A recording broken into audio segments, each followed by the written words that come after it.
Hey, welcome everyone. My name's Mike. This is Bluehandsvideo. If you are into Datsuns, you might have seen some of my stuff as Cnc 70. Basically, it's my little shop located in Gresham, which is just east of Portland.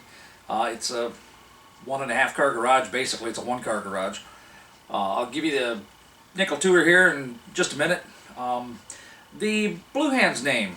A couple people have asked what's up with that, and basically when I started, I was doing a lot of how-tos and that stuff, and when I started looking to get more into video instead of pictures and text on how-tos and stuff like that, I wanted a generic name that I could do whatever, cars, machining, photography, whatever it was. I didn't want to get pigeonholed by a name, so I started looking at what was in common with all of my write-ups and any video I'd shot at that point and stuff like that. And this is about 2 years ago, a little over 2 years ago. And it dawned on me that the only thing that was common in all the videos was the blue hands. I'm not typically in the videos much at all. It just happens to be how I shoot.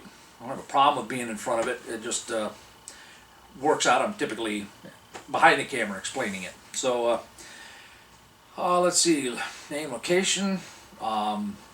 It's just after the first of the year. This is probably the first video of the year, I think.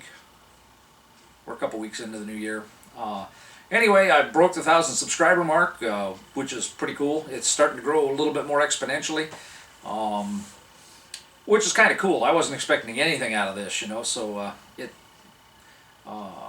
it sat dead, for about the first year kind of thing, and then this last year I've actually started putting some stuff in, and most of the growth is off just a couple of videos kind of thing, and so, that's cool. If it grows, it grows. If it doesn't, it doesn't. I'm going to keep shooting because I enjoy it. So, and if there's a few people out there that enjoy it, awesome. So let's see here, before we get down to the tour, there's nothing specific on the channel. I don't have a goal to show automotive stuff or machining stuff or anything like that. This is basically, you're just looking over my shoulder while I'm doing whatever I happen to be doing in the shop, okay? Like an awesome wife that lets me come out here much as I want, pretty much, much as I can. If I'm not out here, I'm probably just being lazy. But whatever suits my fancy. Now I've got some long-term projects, some ball joint projects, suspension projects for the Datsuns, some disc brake projects for the Datsuns. There's still some work being done on belt grinders and stuff like that. I'm trying to learn CNC so I can create parts for some of this other stuff. So whatever I happen to be playing with is what I'll be shooting. I'm not a professional anything. I'm an amateur at everything, so I'm not looking to, I'm not going to gear it toward teaching. It's just sharing, and if I happen to know how to do something, I'll explain why and how I do it this way. I've gotten some awesome education off some of the videos, the feedback from the videos, comments and stuff like that people have made that it's kind of like, oh, sweet, So let's take the nickel tour. There's a lot packed in here. I'm not going to try to explain everything. Last time I tried to do the nickel tour, it took about 8 minutes. And I don't want to spend that long. So. Alright, well that was the bench. We'll move over here. That's the main door in. That's the one that comes in from the house. As you can see, I've got pegboard crammed into that spot. Now, this was originally living space. There was a 10-foot picture window here with sliders on the end of that stuff and brick on the bottom and that stuff. And when I found out that the header wasn't sagging like it appeared, I put a garage door back in about 2 weeks. So that door's well insulated. That's a dry erase board. Bought that at a lumber store, had them cut it, and then I just used automotive trim adhesive, double-sided tape. Extremely strong stuff. That's holding that up. There's a video on my channel somewhere about that. The sticker, I like the stickers because, that's my last name. Here's one of the sandblasting cabinets. This is the one with the wheels on it. I think, yeah, you can sneak a peek down there at the wheel. It there's also information, there's some write-ups and some video and stuff like that on YouTube of that one. The recliner's temporary. It's not typically in here. And if it looks kind of odd, it's because I took a couch that had recliners at each end, and I pulled out the centerpiece and the other recliner, put the good pieces together, and bolted the arm onto this one. So now I have one recliner. So, because there's two new ones in the living room. So this one may go upstairs. I may leave it out here too. We'll see. Anyway, glass beads in this cabinet. All kinds of supplies and tools and stuff like that. There's the Harbor Freight mill. Round column. Pros and cons, it does what I need it to do for now. Bigger one would be nice, but space is tight. Power feed's a must. DROs are a must. 5-inch vise. 6 would be kind of hard to fit on there. The 5's a good compromise.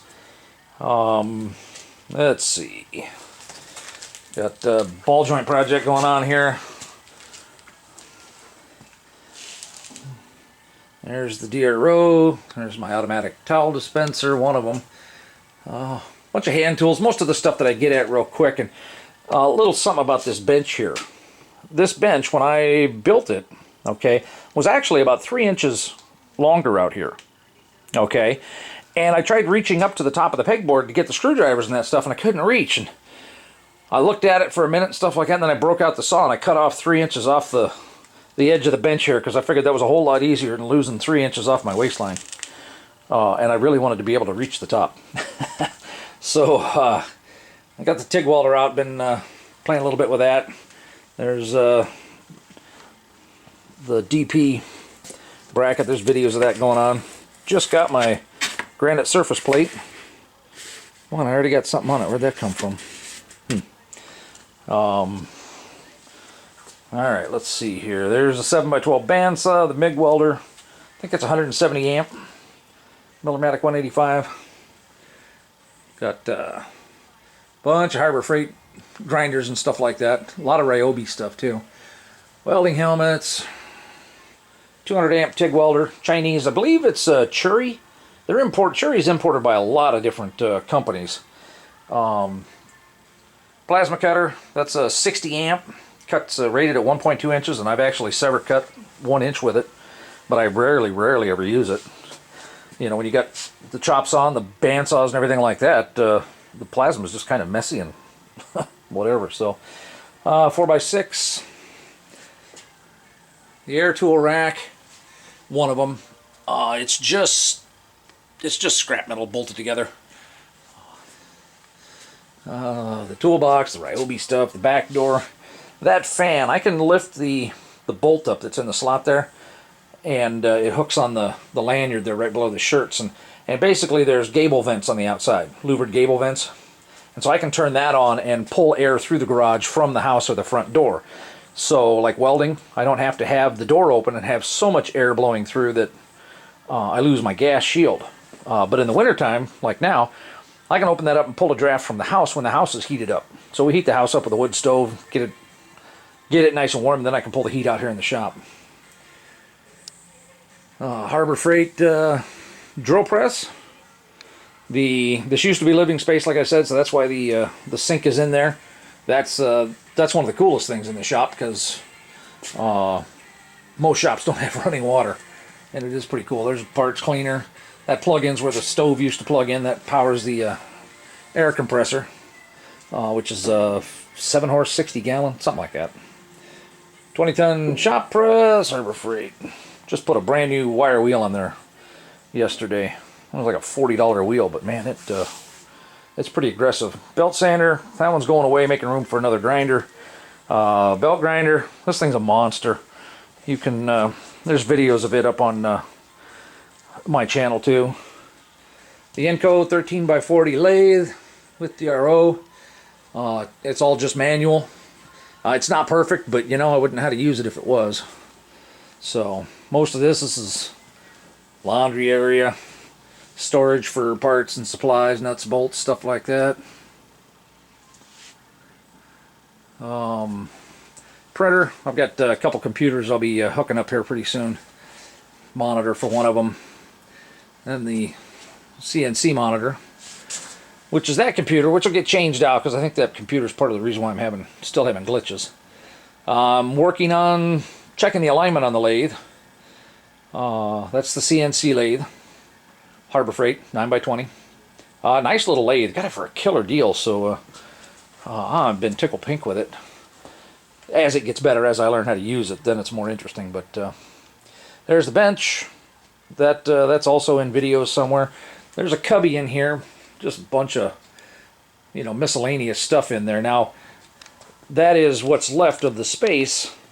These are pullouts that are under the stairs that lead to the upstairs, and so there's a ton more space. Each one has a couple of shelves and stuff like that, and so it really makes that space usable. They roll out on casters. You can see the marks on the floor there. And that's pretty much it. Hopefully it's not too long. Lighting. One last thing on the lighting. I got a couple burned out here, but it's all insulated and sheetrocked, and so I primered the ceiling and then painted it with gloss white, and then put up like 14 lights. And what I did was, I think there's some video up on it too. You can see this one since it's burned out. The lamp itself is bad. It's just a $10 from Weimar or something like that. Lowe's has them for like 15. Electronic ballast, T8 bulbs. T8 or T5? The middle one, not the real tiny one. Anyway, I cut the reflectors off, okay, because what it does then is the light goes up and bounces off the ceiling and is usable light instead of bouncing off the reflector and back into the bulb as a shadow. So, not my idea. I got that from a professional lighting guy. That was his suggestion. Basically what I'm showing is lack of shadows. Look under the umbilical there, the TIG cable on the ground there. There's no real shadow there. Lighting and that stuff is really pretty even in here. As you can see, I've got a ton of those things up. Oh, the other little toy. That's a Harbor Freight 1,500 pound, 2 ton. I don't remember what it is. Anyway, it's their hoist and it's their 2-ton trolley. And the thing was, I couldn't for the life of me. For a couple of years, I didn't buy it because I couldn't figure out how to get the winch, the hoist, hooked up to the trolley. Well, then I realized to replace all the washers and round spacers that they have in here with the square tubing, okay? And there's another piece on the backside there. And I cut them to the exact lengths I needed to act as spacers, and that worked out perfect. Yeah, it's awesome. I can lift a Datsun up with that darn thing. The beam's rated at 5,000 pounds, 1/8 inch deflection.